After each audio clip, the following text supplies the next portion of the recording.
မင်္ဂလာပါဗျ23ကြိမ်အတွက်ကိုကျွန်တော်အနေနဲ့ဒါအလွယ်ဆုံးအမြင်ဆုံးမြင်သာတဲ့ကဏ္ဍလေးတစ်ဝက်ကိုပြပေးမှာဖြစ်ပါတယ်တိုးတော့လွယ်လွန်းထင်ပေါ်လွန်းတဲ့အတွက်ထွက်ချင်မှလည်းထွက်မှာပေါ့ဗျာတိုးတော့ဘလို့လှည့်ပြီးတော့ကျွန်တော်တို့ထိုးသွင်းတယ်လဲဆိုတော့ဒါအဖြေကိုရှားမှာပေါ့အဲ့အဖြေလေးကိုတော့ကျွန်တော်ညှိနှိုင်းလို့ပေါ့ဒါကတော့ကျွန်တော်အနေနဲ့မြင်တာလေးကိုပြတာပေါ့863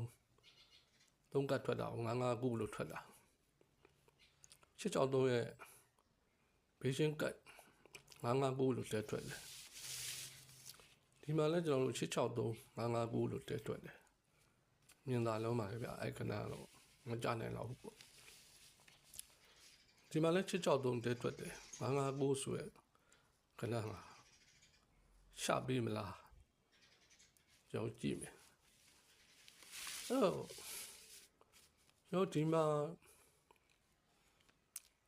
ရှစ်ထိတ်ကိုခါဆိုပြီးတော့ကိုထိတ်ရှစ်ခါဆိုပြီးလောက်တာဟုတ်ရှစ်ကိုအတွဲတစ်လေးအတွဲနှစ်ငါအတွဲငါအတွဲလို့မစဲနိုင်ဘူးလားဒီရှစ်ကိုအတွဲကရှစ်ကိုရှစ်ဒီတစ်လေးအတွဲကတစ်လေးငါနှစ်ငါအတွဲကနှစ်ငါနှစ်ဆိုပြီးတော့ကျွန်တော်သုံးချိန်သက်တိုက်ထွက်ခဲ့အဲ့ဒါပြီးတော့ကျွန်တော်ဒီငါအတွဲကကျွန်တော်ခုနပြတဲ့959ကဖြစ်သွားမလားဒါလေးကိုကျွန်တော်အတွေးလေးနဲ့အမြင်လေးကိုကျွန်တော်အနေနဲ့အရင်ဆုံးပြသတာဖြစ်ပါတယ်ကနဦးဒါမို့ဒီထဲကနေကျွန်တော်တို့လှည့်ပတ်ဘယ်လိုဖြစ်နိုင်မလဲဆိုတာပေါ့959လို့တဲမထွက်ပဲနဲ့ကျွန်တော်တို့99ရှေ့တွဲနဲ့ပဲထွက်သွားမလား99နှလုံးပါပဲထွက်သွားမလားဒါကိုကျွန်တော်တို့မန်ပါကတ်ပါဒီထဲကတစ်ကွက်ကိုကျွန်တော်တို့သုံးမှာဖြစ်ပါတယ်အဲ့အယူဆအတွေးခေါ်လေးကိုကျွန်တော်သုံးမှာဖြစ်ပါတယ်အဲ့တော့ဒီ863 959 863 959ကတော့မဖြစ်နိုင်ဘူးထင်တာပေါ့အဲ့ဒီ959ကိုပဲကျွန်တော်တို့ကပါဝါတော့မဟုတ်နက်ကတ်လာမယ်ဆိုရင်ပါဝါဆိုရင်တော့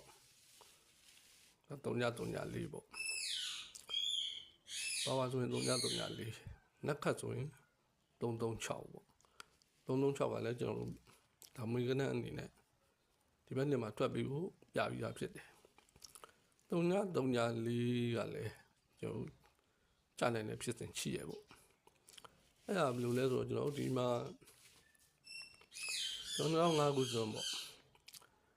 ဒီ2004ထဲမှာကျွန်တော်တို့1 လုံးထွက်တယ်ပေါ့ဒါကျွန်တော်ပြပြီးသား